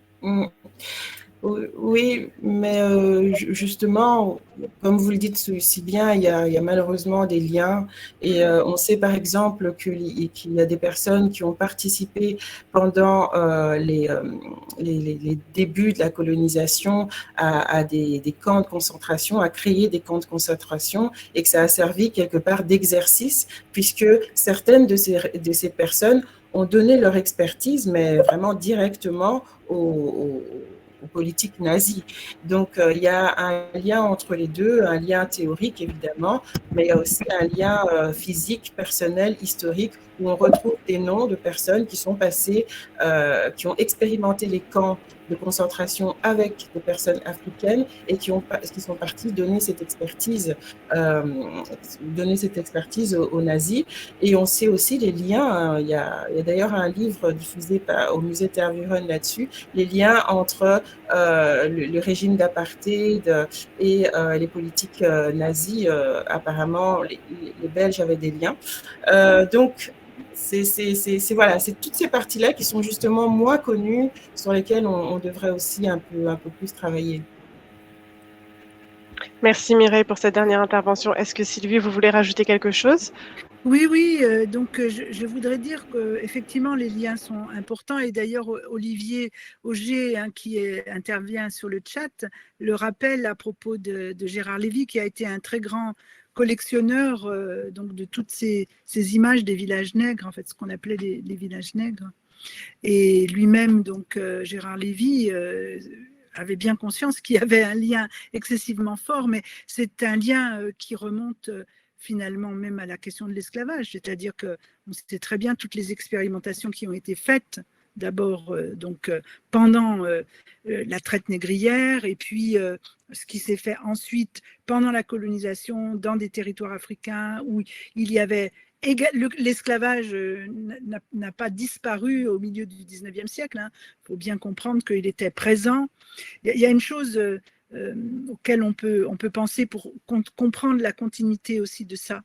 En fait, c'est un homme, un journaliste qui est connu des historiens beaucoup, qui s'appelle Albert Londres et qui a publié, donc était parti faire un reportage en Afrique, qui a donc vécu dans l'entre-deux-guerres, je ne sais plus la date exacte je crois que c'est autour de 1928, j'ai plus la date en tête, mais il a donc ramené toutes sortes de photos pour dénoncer le travail forcé, dénoncer les espaces concentrationnaires, les effets absolument délétères de la présence coloniale dans différents territoires d'Afrique. Et quand il est revenu, donc son reportage a fait scandale. On a refusé évidemment ces photos, il ne s'agissait même pas de les publier. Elles ont été retrouvées donc dans les années 90 par Foléas qui a publié sous le titre Putain d'Afrique. Et en fait, vraiment, là, on voit très bien le lien avec la question donc des villages et finalement donc de ces reconstitutions zoographiques, le lien avec la Shoah, évidemment. Je pense que de toute façon, je crois que c'est bien l'enjeu qui est là, c'est de travailler sur les mémoires pour surtout ne jamais oublier, pour que ça ne puisse pas se renouveler, justement. C'est une chose importante. Enfin, voilà. Merci beaucoup Sylvie, merci à toutes pour nous avoir accordé cette heure de dialogue. C'était une discussion très intéressante et je pense que le public l'a aussi aimé. Alors j'ai vu beaucoup de commentaires sur l'interdiction de l'expo au moins de 14 ans. Alors l'expo n'est pas interdite, elle est vivement conseillée à partir de 14 ans et en dessous on conseille bien sûr d'être accompagné d'un adulte et surtout d'avoir une visite guidée pour ne pas réinstaurer justement ces stéréotypes racistes. Donc merci à notre public d'avoir été présent, d'avoir soutenu cette discussion, d'avoir participé à travers le Q&A. Merci à l'équipe de l'Africa Museum qui a aidé à rendre cet événement possible. Voilà, nous allons vous laisser. Merci à nos intervenantes. Et vous pouvez toujours les contacter sur leur compte professionnel et vous retrouverez cet événement en ligne. Merci à tous. Merci Marie-Hélène. Merci beaucoup Marie-Hélène. Merci à Nadia aussi qui nous a accompagnés, envoyé des messages. C'était très important. Merci à Mireille et Delphine aussi pour les échanges. Merci à tous. Oui, merci à vous trois.